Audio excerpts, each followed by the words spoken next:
The day Emma Carter walked into the city courthouse, she thought she was signing papers for a temporary business arrangement. 3 months later, she would discover she had accidentally married one of the richest men in America. And by then, powerful people were already trying to destroy her life. Emma was 24 years old, struggling to survive in Chicago. She worked double shifts at a small diner, shared a tiny apartment with 2 roommates, and carried enough debt to keep her awake every night. Life had never been easy. After losing both parents before turning 18, Emma learned quickly that nobody was coming to rescue her. Meanwhile, across the city, 32-year-old Ethan Brooks was living a completely different reality. Ethan was the CEO of Brooks Global, a billion-dollar company inherited from his grandfather.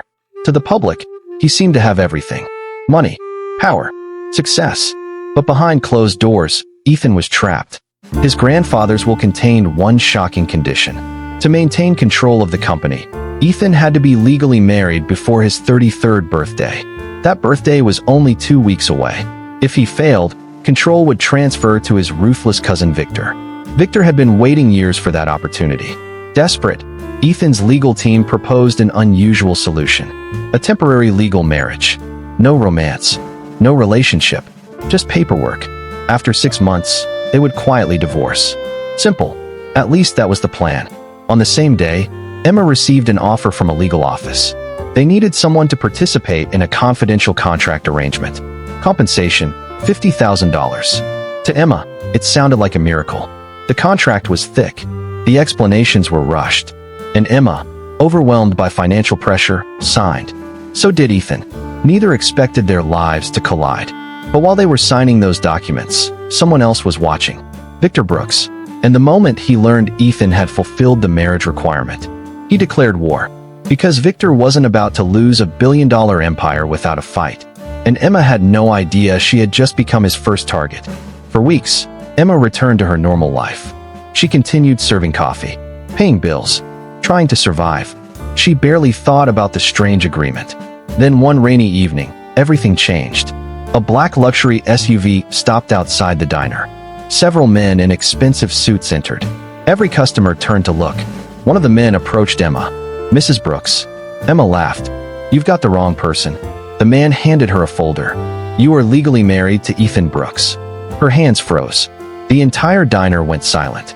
Inside the folder were marriage records, official documents, photographs, signatures. Everything was real. Emma felt the room spinning. An hour later, she found herself sitting across from Ethan inside a private office overlooking downtown Chicago. "I didn't know either," Ethan admitted. "The lawyers handled everything." Emma stared at him. "You're telling me I'm married to a billionaire?" Apparently, neither knew whether to laugh or panic. But before they could figure things out, disaster struck. The next morning, social media exploded. Photos of Emma appeared everywhere. News headlines accused her of being a gold digger. Comment sections were brutal. Thousands mocked her appearance, her background, her poverty. Within days, the diner fired her. Customers had started causing scenes. Emma lost her income overnight. She quickly discovered the attacks weren't random. Someone was paying bloggers and tabloids to destroy her reputation. Someone powerful, someone connected. Then Ethan's private investigator uncovered the truth. Victor. The attacks were only the beginning. Victor wasn't trying to embarrass Emma. He was trying to force her out. He was trying to force her out. And he had much darker plans waiting. Meanwhile, something unexpected was happening. The more Ethan learned about Emma, the more he respected her. Unlike everyone around him, she never cared about his money. She wasn't impressed by his mansion, his cars, or his status. She only cared about honesty. And Ethan hadn't experienced that in years. But just as trust began forming between them, Victor made his next move. One that would leave Emma completely devastated. 3 weeks later, Emma received a phone call. The bank was foreclosing on the small house her parents had left behind. Emma was shocked. The mortgage had been fully paid years earlier. Someone had forged financial records. Someone had manipulated legal documents. Victor. Again. This time, Emma broke down. Everything connected to her parents was being taken away. When Ethan discovered what happened, something inside him changed. For years, he had avoided conflict, avoided family battles, avoided confrontation. Not anymore. For the first time, he publicly challenged Victor. The company board watched in disbelief. Victor smiled. "You've become emotional, cousin." Ethan's response shocked everyone. "No, I've become awake." The investigation that followed uncovered something massive. Victor hadn't just manipulated Emma's records. He had been stealing from the company for years. Millions of dollars hidden through shell corporations. Fake contracts. Fraud. The evidence was overwhelming. Victor realized he was cornered, so he played his final card. He leaked confidential information designed to destroy Ethan's company stock. Within hours, investors panicked. Shares crashed. News networks predicted collapse. Employees feared losing jobs. Everything Ethan had worked for was suddenly at risk. And then Emma made a decision nobody expected. She stepped in front of cameras, for the first time, and told the truth. Not about money, not about business, but about character. Her emotional interview spread across the country. People saw her sincerity, her strength, her honesty. Public opinion shifted almost overnight. But Victor wasn't finished yet, because while everyone was focused on the business battle, he was planning something far more dangerous, something that could cost Ethan his life. Late one night, Ethan's security team intercepted critical information. Victor had arranged a criminal scheme intended to frame Ethan for financial crimes. Federal investigators were already receiving falsified evidence. If successful, Ethan could face prison. This was Victor's final attempt to seize everything. But this time, Ethan was ready.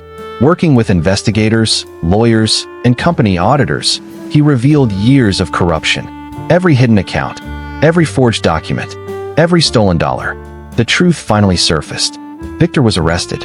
The board removed him permanently, and the empire he had chased for years vanished overnight. Justice had arrived. Months later, life looked completely different. Emma no longer worked double shifts, but she hadn't changed. She still volunteered at local shelters, still remembered where she came from, still treated everyone with kindness. And that was exactly why Ethan fell in love with her. Not because she became part of his world, but because she remained true to herself despite entering it. One evening, Ethan brought Emma back to the courthouse where everything began. The same building, the same city, the same place where two strangers accidentally signed papers that changed their lives forever. "I have a question," Ethan said. Emma smiled. "What? This time, would you marry me on purpose?" Tears filled her eyes. "Yes." The crowd outside erupted with applause as they embraced. For the first time, their marriage wasn't a contract. It wasn't an obligation. It wasn't an accident. It was a choice. And sometimes the most beautiful things in life begin with the mistakes we never planned to make. Because money can attract attention. Power can attract fear. But character attracts loyalty. And the greatest success isn't becoming rich. It's finding someone who would stand beside you before they ever knew you were.